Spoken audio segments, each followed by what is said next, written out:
இன்னைக்கு ஒரு செய்தியை சிம்பிளாக நீங்கள் கொஞ்சம் புரிந்துக்கணும்.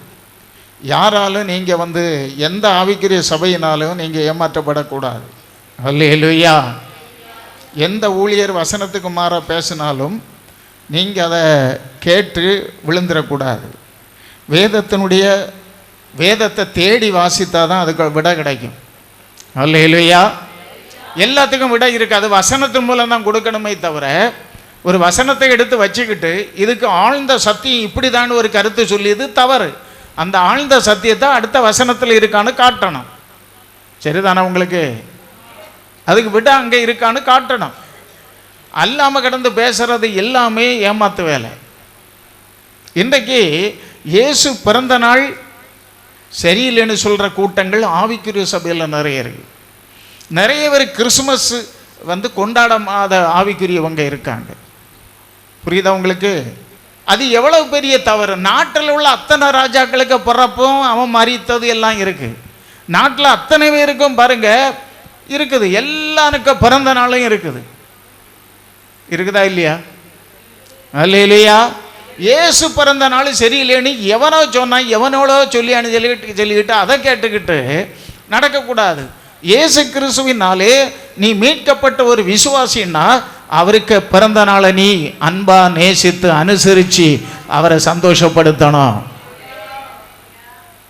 அவர் வராதிருந்தால் பக்தன் பாடினார் இல்லையா, நீர் என்னை தேடி வராதிருந்தால் நான் என்றோ மடிந்திருப்பேன். உம் கிருபை என்னில் வராதிருந்தால் நான் என்றோ செத்து மடிந்திருப்பேன். அல்லேலூயா. நான் எல்லாம் இயேசு வராதிருந்தால் என் நிலைமை என்ன ஆகணும் நான் என்னைக்கு நினைப்பேன், எப்படி இருந்திருப்பேன். இந்த இயேசு கிறிஸ்துவை தேவன் கொடுத்த அன்பை நீங்க ருசிக்கிறீங்களா? இயேசு வந்த அன்பை ருசிக்கிறீங்களா? 2ஆம் அதிகாரத்தை திரும்புங்க, லூக்கா. அதுல 1ஆம் வசனம் சொல்லுகிறது, அந்நாளிலே உலகமெங்கும் குடிமதிப்பு எழுதப்பட வேண்டும் என்று அகஸ்தூராயனால் கட்டளை பிறந்தது. என்ன பிறந்தது? கட்டளை. நாடெங்கும், ஒரு நாடல்ல, ஒரு கண்ட்ரியில், உலகமெங்கும். ஏன்னா எஸ்தர் காலத்தில் பாருங்க 127 நாடுகளை ஆகாஸ்வேர் ராஜா அரசாண்டார். எல்லா நாட்டுக்கும் ஹெட்டா இருப்பார். ஆனா எல்லா நாட்டுக்கும் யார் உண்டு? ராஜாக்கள் அந்த நாட்கள் உண்டு. இயேசு பிறந்த பொழுது இஸ்ரவேலை ஆண்டது யாரு? கண்ட்ரோல்ல வச்சிருந்தது யாரு? ரோம் அரசாங்கம். அல்லேலூயா. அத ராயனுக்கு வரி செலுத்துவது சரியனு குற்றம் கண்டுபிடிக்க இயேசு கிட்ட வருவாங்க தர்க்கம் பண்ணாங்க. பாருங்க, ராயனுடைய ஆட்சி காலத்துல தான் இயேசு பிறக்கிறார் இஸ்ரவேல்ல. அல்லேலூயா, அல்லேலூயா. தேவனுக்கு மகிமை உண்டாகட்டும். இங்கே உலகமெங்கும் அன்னைக்கு நாடெங்கும் தலைமையிலே ஆண்டு கொண்டிருந்த ரோம் அரசாங்கம் உலகமெல்லாம் ஆண்ட காலம் இருக்கிறது. அல்லேலூயா. அப்பொழுது அகஸ்தூர் ராயனால் குடிமதிப்பு எழுதணும்னு கட்டளை பிறந்தது. இப்ப இயேசு பிறந்த காலத்தை இப்ப நான் உங்களுக்கு சொல்லித்தரேன். அடுத்த வசனம் சொல்லுது, சீரியா நாட்டிலே சிரேனி என்பவன் தேசாதிபதியாய் இருந்த போது இந்த முதலாம் குடிமதிப்பு உண்டாயிற்று. அந்தபடி குடிமதிப்பு எழுதப்படும் படிக்கு எல்லா தங்கள் தங்கள் ஊர்களுக்கு போனார்கள். எல்லாரும் அவரங்க ஊருக்கு. ஏன்னா எல்லா நாட்டிலையும் அது நடக்குது. ஏன்னா தலைவர் கட்டளை போட்டுட்டார் எல்லாத்துக்கும் கெட்டு. அல்லேலூயா. அப்ப எல்லாரும் தங்கள் தங்கள் ஊர்ல போய், இப்ப நமக்கு ஒரு கட்டளை பிரதமர் போட்டுட்டாருன்னா அந்த கட்டளை இங்க முதலமைச்சர் நிறைவேற்றுவாரு, பஞ்சாயம் வரை நிறைவேற்றிடுவாங்க. அல்லேலூயா. அப்ப அதே போலதான். அப்ப எல்லாரும் தங்கள் தங்கள் ஊருக்கு போனாங்க. 4ஆம் வசனம், அப்பொழுது யோசேப்பும் தன் தாவீதின் வம்சத்தானும் குடும்பத்தானுமாய் இருந்தபடியினாலே தன் மனைவியாகிய நியமிக்கப்பட்டு கர்ப்பவதியாய் இருந்த மரியாளுடனே குடிமதிப்பு எழுதப்படும்படி கலிலேயா நாட்டில் உள்ள நாசரேத் ஊரில் இருந்து யூதேயா நாட்டில் உள்ள பெத்லகேம் என்னும் தாவீதின் ஊருக்கு போனான். அவ்விடத்திலே அவர்கள் இருக்கையில், அல்லேலூயா, அல்லேலூயா. அப்ப இப்ப யார் வாரா குடிமதிப்பு எழுத? யோசேப்பு. யோசேப்பு வாராரு. யோசேப்பு கூட யார் வாரா? மரியாள். மரியாள். மரியாள் நிறை கர்ப்பிணி. ஹல்லேலூயா. ஹல்லேலூயா. இவங்களும் வந்துட்டு இப்ப கழுதைக்கு மேல வருவாங்க, ஒட்டகத்துக்கு மேல ஏறி, அன்னைக்கு அப்படிதானே. அப்ப வந்து கொண்டு இருக்கிறார்கள். எதுக்கு வந்துகிட்டு இருக்காங்க சொல்லுங்க? குடிமதிப்பு எழுத. ஹல்லேலூயா. 6ஆம் வசனம். அவ்விடத்திலே அவர்கள் இருக்கையில் அவர்களுக்கு பிரசவ காலம், அவளுக்கு பிரசவ காலம் நேரிட்டது. ஹல்லேலூயா. அவள் தன் முதற் பேரான குமாரனை பெற்று சத்திரத்தில் அவர்களுக்கு இடமில்லாதிருந்தபடியினால் பிள்ளையை துணிகளில் சுற்றி முன்னணையில் கிடத்தினாள். இப்ப என்னன்னா எல்லாரும் குடிமதிப்பு எழுத வராங்க. வார இடத்துல சத்திரத்துல எல்லா இடத்துலையும் ஆளு கூட்டம். ராத்திரியும் பகலும் தங்கி இருந்து நமக்கு இங்க பார்த்தீங்களா சில இடங்களில் சில காரியத்தை அந்த டேட்டுக்குள்ள முடிக்கணும்னா நம்ம அரசாங்கங்கள் மாசத்தை கூட்டி கொடுத்துக்கிட்டே இருக்கு. இத்தனை நாளைக்குள்ள இந்த ரூபா மாத்தின சமயம் பேங்க் கூட்டத்தை பார்த்தீங்களா? எத்தனை நாள் சில திரும்பி போயிட்டு பின்ன வருவாங்க. இப்போ எல்லாரும் வந்து அங்கே கூடி இருக்கும் பொழுது பாருங்க, மண்டபத்தில் அங்கே இடம் இல்லை, சத்திரத்தில் இடம் இல்லை. பிள்ளையை கொண்டு கிடத்த பிறந்தாச்சி பிள்ளையை கொண்டு சத்திரத்தில் கிடத்த இடம் இல்லை. முன்னணையில் கிடத்தினார்கள். முன்னணைனா உடனே மாட்டு தழுவன்னு நம்ம நினைக்கிறோம். ஒரு முன்னணையில் கிடத்தினார்கள். கிடத்திக்கிட்டு இவங்களும் குடிமதிப்பு என்ன செய்யாங்க எழுதுறாங்க. கர்த்தருடைய நாம் மகிமை அடைவதாக. அப்ப எழுதும்போது யோசேப்புக்கு பேர் மாத்திரமா வரும், பிறந்த நாள் டேட்டு. மரியாளுக்கு டேட்டு மாத்திரமா வரும். எழுதியதுக்கு முன்ன இயேசு பிறந்தாச்சு. ஒரு அல்லேலூயா சொல்லுங்க. அப்ப இயேசுக்கு பேர் அங்க வருமா? அப்ப இயேசு கிறிஸ்து பிறந்த நாள் அங்க எழுதப்பட்டிருக்கா? கிபி கிமுன்னு உண்டாக்குனதே ரோம அரசாங்கம். அது தெரியுமா உங்களுக்கு? அவங்க ஆட்சி காலத்துல தான் இது அங்க நடந்துகிட்டு இருந்தது. கிறிஸ்துவுக்கு முன் கிறிஸ்துவுக்கு பின் உலக சரித்திரமே மாறி இதுல வந்து நாட்கள் வித்தியாசம்னு பேசக்கூடியவனும் எழும்பியிருக்கானுவன். இயேசு கிறிஸ்துக்கு மாத்திரம்தான் இந்த பிரச்சனை. இல்லையா? வேற எவன் பிறந்தாலும் செத்தாலும் பிரச்சனை கிடையாது, அவனுக்கு எல்லாம் இருக்கும். அப்ப இயேசு கிறிஸ்து பிறந்த பொழுது அதுக்கு பிறகுதான் குடிமதிப்பு எழுதினார்கள். அவருக்கு பேர் அப்ப அங்கே இருக்கும். ரெண்டாவது ஒரு காரியத்தை நான் சொல்றேன். அவர் மாட்டு தொழுவத்துல பிறந்தாருன்னு சொல்லியது தவறு. அது அப்படியே கலாச்சாரத்தை உண்டாக்கிட்டாங்க. மாட்டு தொழுவில் இயேசு பிறந்தார், அது பைபிள் அப்படி சொல்லல. அவர் எங்க பிறந்தார்? அந்த இடத்துல இருக்கையில். எந்த இடத்துல இருந்தாங்க? அதுக்கு பைபிள்ல விட இருக்கா? பைபிளை நோண்டி பாருங்க. உன்னத பாட்டு 8ஆம் அதிகாரம் 5ஆம் வசனம். தன் நேசர் மேல் சார்ந்து கொண்டு வருகிற இவள், வனாந்தரத்திலிருந்து வருகிற இவள் யார்? கிச்சிலி மரத்தின் கீழ் உம்மை எழுப்பினேன். எங்க போய் அப்ப இருந்தாங்க? கிச்சிலி மரத்தின் கீழ். மரத்து மூட்ல இருப்பாங்க, இளைப்பாற. அல்லேலூயா. என்ன மரம்? கிச்சிலி மரத்தில் மூட்டில் உம்மை எழுப்பினேன். பிதாவாகிய தேவன் சொல்றாரு, உம்மை நான் கிச்சிலி மரத்தின் மூட்டிலே எழுப்பினேன், அங்கே உம்முடைய தாய் உம்மை பெற்றாள். அன்பான தெய்வ பிள்ளைகளே, தன்னேசர் மேல் சார்ந்து கொண்டு மரியாளுக்கு ஆண்டவரை சார்ந்து கொண்டு வருகிறாள். அல்லேலூயா. மரியாளுக்கு அந்த பாக்கியம் கிடைத்தது. இயேசுவை பரிசுத்த ஆவியினால் கர்ப்பம் தரித்து சுமக்கிற ஒரு பாக்கியம், பெற்று வளர்த்து ஆளாக்குகிற ஒரு பாக்கியம் எத்தனையோ பெண்கள் இருந்தாலும் ஏழை மரியாளுக்கு தான் அது கிடைத்தது. அல்லேலூயா. தன்னேசம். அப்ப வேதனையோடு பெற்றார்கள். கிச்சிலி மரம் மூடனா என்னது? ஆப்பிள் மரம். என்ன மரம்? ஆப்பிள் மரம். அல்லேலூயா. ஆப்பிள் மரம் மூட்டுல தான், அங்கதான் வேதனை. பிரசவ காலம் வந்த போது அந்த இடத்தில் இருக்கையில், அவ்விடத்தில் அங்க இருக்குன்னா அடுத்தது எந்த இடம்னு உள்ளது பைபிள்ல இருக்கும். அல்லேலூயா. இங்க முன்னணி இருக்குது, அங்க ஞானிகள் வரும்பொழுது அந்த வீட்டுக்குள்ளன்னு இருக்கு. அப்ப குடிமதிப்பு எழுதி அதுக்கு பிறகு இவங்க அங்க எல்லாம் முடிச்சுக்கிட்டு வீட்டுக்கு போனாவ பெத்லகேமுக்கு. அங்கதான் ஞானிகள் போய் அவரை பார்த்து காணிக்கையெல்லாம் செலுத்துகிறார்கள். நீங்கள் மத்திய 2ஆம் அதிகாரத்தை கவனமாக வீட்டில் கொஞ்சம் தியானம் பண்ணுங்க. அல்லேலூயா.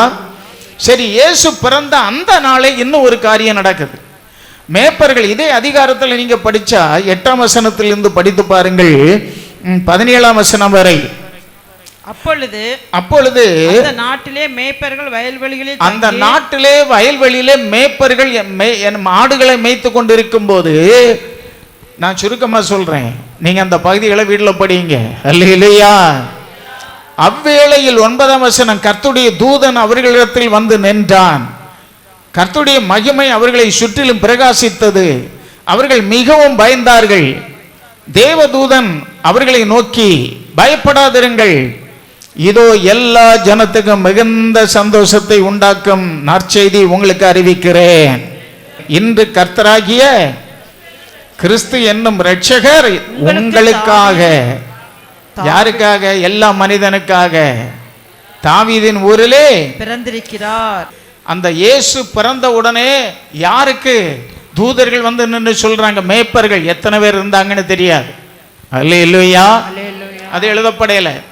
ஆனா அந்த மேய்ப்பர்களுக்கு சொல்லி, இன்றைக்கு கர்த்தராகிய இயேசு கிறிஸ்து என்னும் இரட்சகர் தாவீதின் ஊரில் பிறந்திருக்கிறார் என்று சொல்லுகிறார். பிள்ளையை துணிகளில் சுற்றி முன்னணையிலே கிடத்தி இருக்க காண்பீர்கள். அப்ப முன்னணையிலே கிடத்தின உடனே தூதர்கள் வந்து சொல்லியாச்சு, இன்றைக்கு.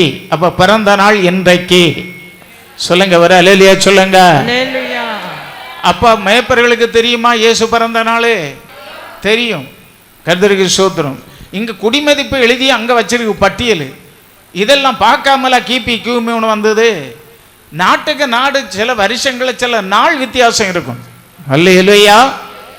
ஆனாலும் உலகம் மொத்தம் ஒரு கிறிஸ்து பிறப்புன்னு ஒன்று வச்சிருக்குன்னா சும்மா வந்ததில்லை. நிறைய ஆவிக்குரிய சபைகளில் கிறிஸ்துமஸ் உயிர்ப்பு எல்லாம் அவங்க கொண்டாடியதே இல்லை, அன்பு கூறுவதில்லை. நான் எல்லாம் கொண்டாட்டம்னா என்னது? என்னைக்கும் கிறிஸ்துமஸ் கொண்டாட்டம் தான்.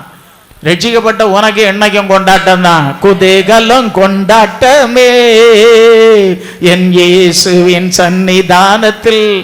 எப்ப நீ ரட்சிக்கப்பட்டியோ ரட்சிப்பின் சந்தோஷம் உனக்கு என்னைக்கும் கொண்டாட்டம் தான். எனக்கெல்லாம் என்னைக்கும் கிறிஸ்துமஸ் தான். ஆனா இயேசு பிறந்தாருன்னு ஒரு நாள் வருது பாருங்க, அந்த நாளை நினைச்சாலே தேவன் மேல அன்பு பெருகணும். இவ்வளவு பெரிய ஆண்டவர். அதை நான் உங்களுக்கு கிறிஸ்துமஸ் அன்னைக்கு பிரசங்கிக்கிறேன். அல்லேலூயா. இன்னைக்குள்ள டாபிக் என்னன்னா, கிறிஸ்து பிறந்த நாளை தப்பா பேசியவங்க புரிஞ்சு கொள்ளணும். அல்லேலூயா. மாத்தி மாத்தி பேசுறவங்க கொஞ்சம் புரிந்து கொள்ளணும். தேவனுக்கென்று ஒரு நாளை விசேஷித்து வச்சிருக்கா ஓய்வு நாள, அதை அவர் அங்கீகரிக்கிறார். அல்லேலூயா. அப்போ உலகமெல்லாம் இயேசு கிறிஸ்து பிறந்த நாள் கிபி கிமு இன்னைக்குன்னு உலகமே கொண்டாடும் பொழுது, உலகமே கொண்டாடுகிற ஒரு காரியம் இயேசு பிறந்த நாள். அது தவறல்ல. அப்ப மேய்ப்பர்களுக்கு அந்த நாளை சொல்லிட்டாரு. உடனே மேய்ப்பர்கள் என்ன செய்கிறாங்க?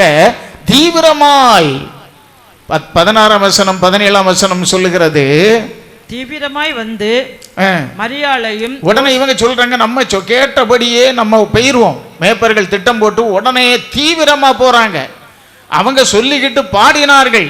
மொத பாடினது என்ன பாட்டு? தூதர்கள் உன்னதத்தில் தேவனுக்கு மகிமையும் பூமியிலே சமாதானமும் மனுஷர் மேல் பிரியம் உண்டாவதாக என்று சொல்லி பாடினார்கள். அல்லேலூயா. அல்லேலூயா. இவர்கள் அந்நேரமே புறப்பட்டு போய் பிள்ளையை கண்டார்கள். தீவிரமாய் வந்து மரியாளையும் யோசேப்பையும் முன்னணையில் கிடத்தி இருக்கிற பிள்ளையும் கண்டார்கள். கண்டு அந்த பிள்ளையை குறித்து தங்களுக்கு சொல்லப்பட்ட சங்கதியை பிரசித்தம் பண்ணி, பிள்ளையை குறித்து தங்களுக்கு சொல்லப்பட்ட சங்கதியை பிரசித்தம் பண்ணினார்கள். ஊரெல்லாம் அன்னைக்கு பேச தொடங்கிட்டாங்க. மெய்ப்பராலே இன்னைக்கு பிறந்திருக்காரு. அல்லேலூயா. அல்லேலூயா. சரி, அதை விடுங்க. இன்னும் ஒரு காரியத்தை நான் சொல்றேன். பிள்ளை பிறந்தாச்சு, 8 நாள் ஆச்சு.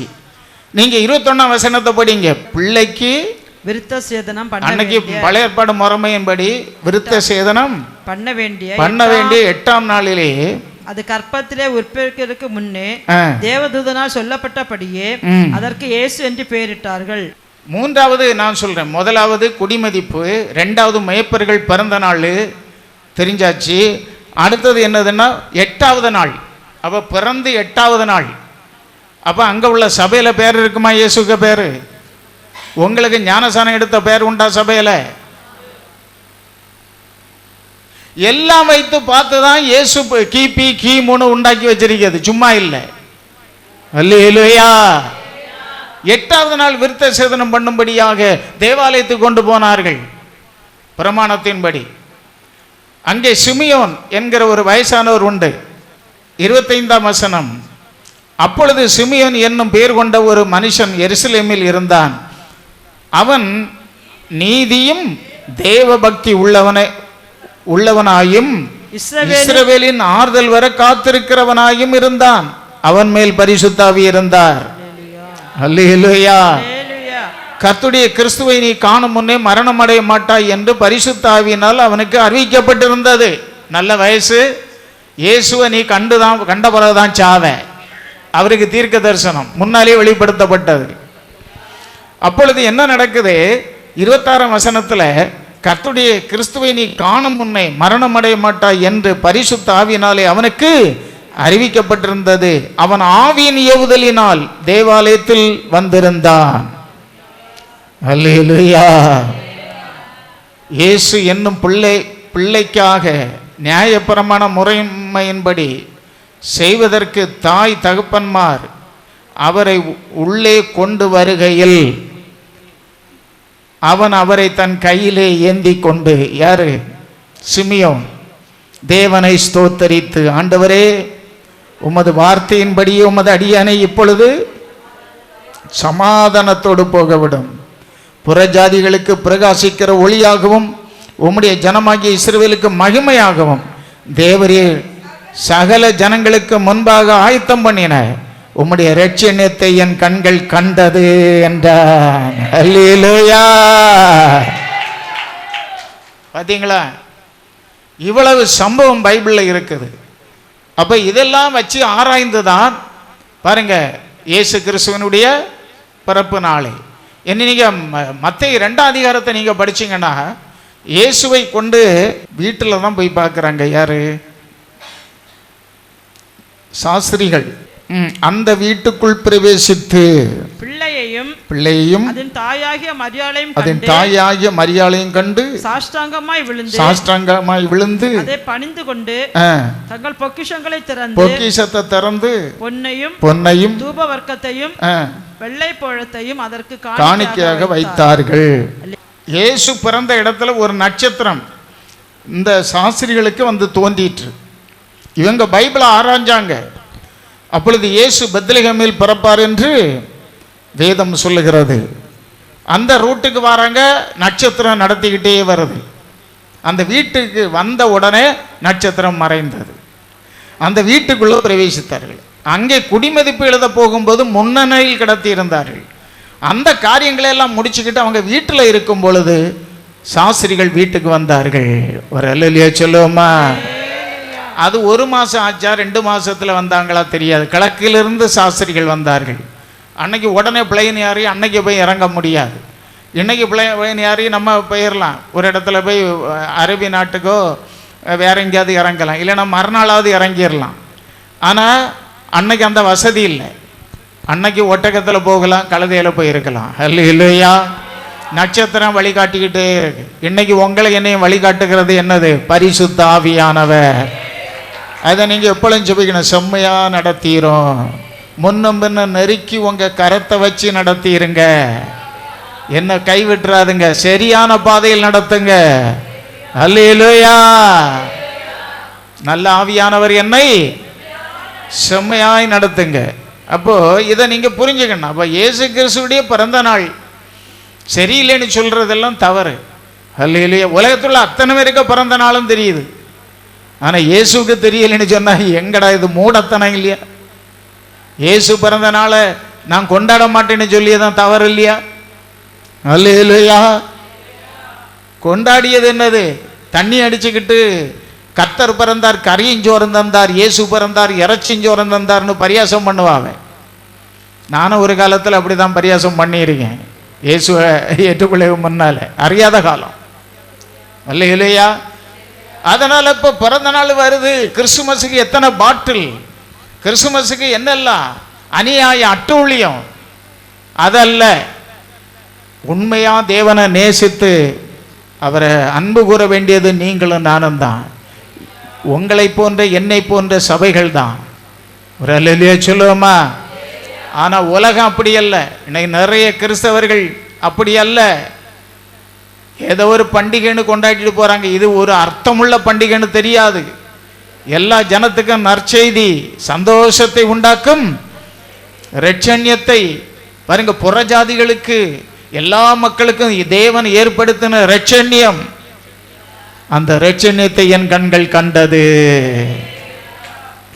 அப்போஸ்தலர்கள் சொன்னாங்க, நாங்கள் கண்ணால கண்டது, நோக்கி பார்த்தது, நாங்கள் தொட்டதுமாய் இருக்கிற ஜீவ வார்த்தை குறித்து உங்களுக்கு அறிவிக்கிறோம். நாங்கள் கட்டுக்கதைகளை இங்கே அறிவிக்கவில்லை. இந்த பிரசங்கிக்கிற நான் ஒரு காலம் இயேசுவை நேசித்தவன் கிடையாது, எதிரி. அல்லேலூயா. பிடிக்கவே பிடிக்காது, அருவருப்பு.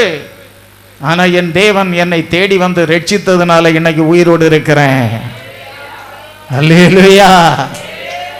நான் எவன் சொல்லியதையும் கேட்க மாட்டேன், அந்த பைபிள் உள்ளதை தான் நான் நம்புவேன். ஏன்னா அப்படி தான், இந்த ஞானம் பெருத்தவனும் அந்த புக்கை படித்தேன், இந்த புக்கை படித்தேன், அங்கே அப்படி இருக்குது, இங்கே இப்படி இருக்குது.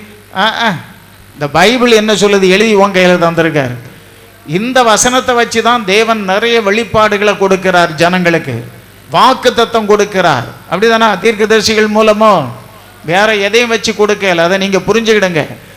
எல்லாம் எழுதாட்டாலும் முக்கியமானதெல்லாம் இங்கே எழுதப்பட்டிருக்கிறது. நம்ம ரட்சிப்புக்காக, ஸ்நானத்துக்காக, பாவ மன்னிப்புக்காக, பரிசுத்தாவிக்காக, சபை காரியங்கள், ஆராதனை ஒழுங்குகள், நம்ம வாழ வேண்டிய விதம், நம்ம வருகையில் போய் சேர வேண்டிய காரியங்கள் எல்லாமே எழுதி தந்துருக்கு. இதுக்கு மேலே நமக்கு தேவை கிடையாது.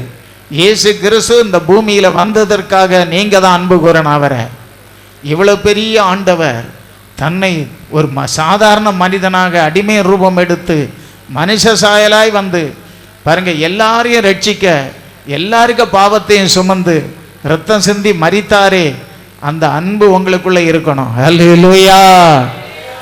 அன்பை புதுப்பித்து கொள்ள வேண்டும். இந்த நாட்கள் கிறிஸ்து பிறப்பிலே தேவ ஜனம் என்ன செய்யணும்? தேவனுடைய அன்பை என்ன செய்யணும்? புதுப்பித்து அவருக்கு நன்றி செலுத்தணும். தேவனே இவ்வளவு அன்பு. அல்லேலூயா. வேதம் சொல்லுகிறது, யோவான் 3:16, அவரை விசுவாசிக்கிறவர்கள் பாருங்க, தேவனுடைய பிள்ளை என்ற அதிகாரத்தை தேவன் தந்தார். அது மாத்திரமல்ல, நித்திய ஜீவனை அடையும்படி ஆண்டவர் கிருபை செய்திருக்கிறார் பிதாவாகிய தேவன். வாசிக்கலாம்.